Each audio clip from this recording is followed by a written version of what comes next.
Hey, everybody, welcome to the Copy Corner, a little corner of the internet where we like to share copywriting marketing tips to help you write and sell smarter. Yes, we are your host. My name is Terry Schilling. And my name's Dan Marzullo. And yes, welcome. We're so happy to have you here. We are going live to everybody who's listening to the podcast. We like to go live every other Monday. So we are live on LinkedIn and on YouTube right now under the Terry Schilling Creative YouTube channel. Sorry, Dan. Kind of, it's my channel, not yours. But people know you, man. It's cool. Sorry. All good, man. No worries. Yeah. But today's topic, as you've seen in the title, we are going to talk about the best ways to start a cold email. And we want to focus on the starting element too, just because cold emails are a very important part of a lot of freelancers and writers' marketing strategy to get clients. They're doing their research, looking up who to pitch to. But we've all received some of those DMs or cold emails that start with, "Hey, hope you're doing well," or "Hey, my friend," or "Hey, sir," without even some personalization to it. And I think that start of it is so huge to obviously to get people to keep reading. So we'll share some kind of copywriting tips, techniques throughout this, but also just give you our experience of what we find, what works well when it comes to cold emailing. So Dan, I'll let you go. Well, you go ahead and start with kind of your strategy and approach to this. Yeah, sure. So I think, like Terry said, I've gotten so many of the cold emails that are like, "Dear Sir / Madam," and you're like, "Oh wow," like you you didn't even know, you couldn't even address one or the other. It was so unpersonalized. God Yeah. forbid the name was in there, right? But yeah, I think having an element of personalization, right? Obviously, doing the research to find their name is important. The company name, if you want to reference that, right? Those are some easy personalizations. That's kind of standard, right? Mm-hmm. But yeah, kind of, from there, why are you reaching out, right? Like I always like to say, okay, the first step is, if you're going to reach out to them, what was the buying signal, right? Like what Mm-hmm. prompted you to reach out that might be relevant for them, right? So I think two common examples would be, was it a job change, right? Maybe this company just hired a new marketing director. Oftentimes that means they're looking to scale up, change some things around. Maybe that includes bringing on some freelancers or some agency contractors, whatever that is. New person in the house, that's when you have an opportunity to introduce yourself, get your foot in the door, and build a relationship for potential opportunity. So, that could be an indicator to reach out, or, a funding announcement, right? Maybe they just raised a Series A and they're Mm-hmm. looking to just crush it and ramp up marketing and spend all this money. Maybe it's a great time to reach out then. So, I think that is kind of the step one is, well, why are you reaching out? In terms of, before you can even personalize, you have to make sure it's the right lead and the right scenario. But that would be probably my first tidbit there, Terry. Yeah, man. I'll you can go ahead and tag me in right here because I think this is so important just to have those elements and to have that research done and taking time because there are tools, on LinkedIn and other, I'm sure other like softwares that you can use of just like finding leads, like maybe who work in certain industries, have the role that you're looking for. It could be like a marketing director, someone who's in charge of hiring, and you're like, okay, I want to work for this company. They're in the industry that I like. Let's go ahead and send a cold email and just say, hey, I'm a writer and can help you out with XYZ, or I'm a graphic designer, whatever, maybe any other freelancers watching here. But I think I love how you kind of talk about what are those triggers, or why would you like reach out to them? Because maybe they did get some new funding, or maybe they put up like a job post, right? I think those are some things that I look for. Like if some companies are looking for marketing help, even if it's a full-time role, I've reached out to them because I feel like this is a company that I want to work for. And I would start it with like, hello, hello, Susan, right? Or whatever her name may be, or his name may be. It's like, hey, Susan, I'll be brief here. I saw your post about looking for marketing help, and I'm curious, does your team ever, hire freelance writers, freelance copywriters to help with projects?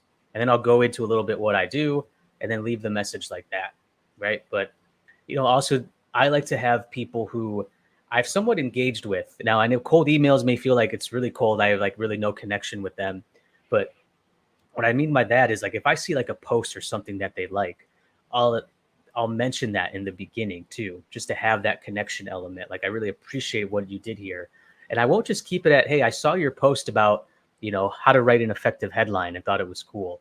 I will go even deeper into that and be more specific of what I liked, right? Just because I think there's that game of flattery there.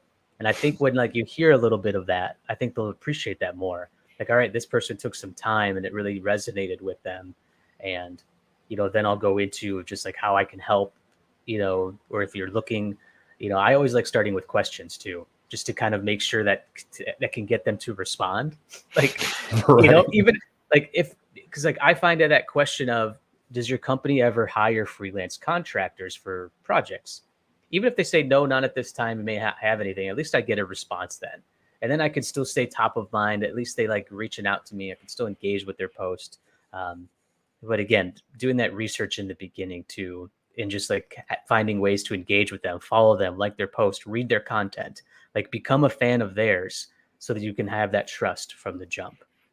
And I like what you said too, Terry, about the question, right? Because you got to remember you're still in that discovery phase. It's not like, Yeah. okay, this email one better close the deal. I better sell them on a package, right? They Right. don't even know who you are. You got to get, before you can even do any of that, they got to reply to that email first. Yeah. So, Yeah, yeah. absolutely. Absolutely. Well, what are some tips then after you get that step one, Dan, of how you start a cold email? Yeah, yeah. So I think one of the most important things is when you start is to not just be like me, right? Mm, like leave that out. My business coach actually said even sometimes if it's not 100% correct grammatically, mm, that's fine. Like get the I out of the cold email, right? So like I always started off kind of friendly, like, hey, John, Dan here, came across, blank company name or whatever it is yeah. on wherever, right? Maybe, came across you on Crunchbase or whatever. And then kind Mm, of, you can kind of go into it and tailor your pitch from there. And I think from there yeah. is kind of when it's important to have some proof in there, right? Some like, hey, we've worked with, well, don't even say we, right? You can kind of start off like clients like Yeah. X, Y, and Z work with us to do X, Y, and Z, right? So it's Yeah. again like you're making it about them and you're keeping yourself out of it. And I think that Hmm. when you start that email, that's one of the most important things to keep in mind there. Yeah. No, absolutely. Absolutely. Sometimes what I find effective is obviously first say their name, like their names are in their profile, or if you found it on the internet and you found their email address, don't just say like hello or like hello ma'am or hello sir or hello Yeah. friend. Just be like, hi Dan, comma, and then I'll even say like, I'm reaching out briefly today and I got three things for you, and I'll even say something like that, and then I'll list them out in bullets because it's a little bit easier to read right there by breaking it up. And the first one will be an introduction of what I do. The second one will be I saw your post or I saw that article that you guys had in Crunchbase. Really cool to see what you're doing here. Um, and then three, just thinking of how ways that I could potentially help you and work together if you guys ever hire, freelance writers for projects. If you guys are setting up your emails right now, I can help and, coordinate with your team and, help with those things right away. And again, it goes back, Dan, to kind of understanding where they are as a company, what they may be looking for, and how you can tailor of how you can help them. And I think that's really effective as well. Um, but again, like Yeah. starting that out with some personalization, some flattery, and that question, I think are probably some of our greatest tips to start Right. this out with. Because, we've seen, a lot of the horror stories. Like I've seen stuff like, we are offering this right now. Like I want to assist you in boosting your sales rankings, your site Yeah. rankings Yeah. in search. Um, take a look at some of these great blogs that we have been writing and all these things. And I don't know, I think it's just you're bragging a little bit too much there. Like they're looking to help solve a problem. And, sometimes Dan, you and I will get cold emails where it's just like it's not even relevant to maybe what we're looking for or doing. And again, it goes back to your step one. Yeah. And like you said, like kind of mentioning in there why you're even reaching out. Cause if I get cold emails all the time and it's like skim through it, okay, what do these guys want? Okay, and they never even Hmm. say, or it's yeah, like you said, me, and then you're like, gosh, I don't have time for this, delete. Yeah, no, absolutely. And again, just doing your research and following them on social media, you can gauge some of those triggers that they may be ready to like start looking for, a freelance writer or somebody who can help them. Um, but again, tailor it to like what they're looking for, show some personality, um, and even like we'll go further, like add in links to what you do. Let them do their own research and find out a little bit more about you. And I think that helps a lot too. And I think like me being pretty active on social media, like on LinkedIn and Twitter, people can really find my stuff and some of my things that way. So it doesn't feel like I'm just like this random person. Right. No, good point. Yeah. Yeah. Any other tips for starting, cold pitches, cold emails, Dan? What about like subject lines? What do you typically put there? We'll wrap it up on that. Yeah, sure. I would just say make it relevant. Like, I think the Mm. most overused subject lines are like time for a quick call or like quick Oh, question. And yes. it's like, cool, Yeah. this is a cold email. So, like just something relevant to what it is. You know what I mean? Yeah. So, like, I guess for freelance writer, something that's worked well in the past is like, you could just make it simple, like writer for company name, right? Whatever that company Mm. name is, or, content for whatever the name of the blog is, or just something like, oh, this is about content for this brand, that seemed to be the most effective from what we've seen.